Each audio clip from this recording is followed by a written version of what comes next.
Greetings, fellow travelers. This is the Traveler Multi-Tool. What's really neat about this is that every implement of this multi-tool is lockable. Let's check it out. You got a knife, line lock right there. We got scissors, saw, which is really sharp, and a file with a ruler at the back. Now let's open the inside tools. You get, of course, a decent pair of pliers.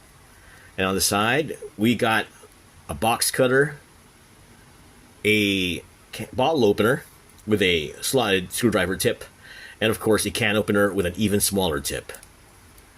On the other side, we got an awl, and of course Phillips to accommodate the bit driver which comes along this very sturdy case. And there you have it, the Traveler Multi-Tool. Greetings, fellow travelers. This is the Traveler Multi-Tool. What's really neat about this is that every implement of this multi-tool is lockable. Let's check it out. You got a knife, line lock right there.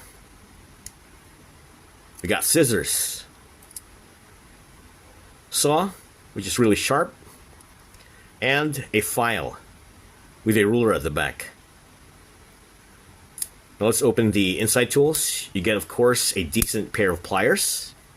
And on the side, we got a box cutter, a bottle opener with a slotted screwdriver tip, and of course a can opener with an even smaller tip. On the other side, we got an awl, and of course Phillips to accommodate the bit driver which comes along this very sturdy case. And there you have it, the Traveler Multi-Tool.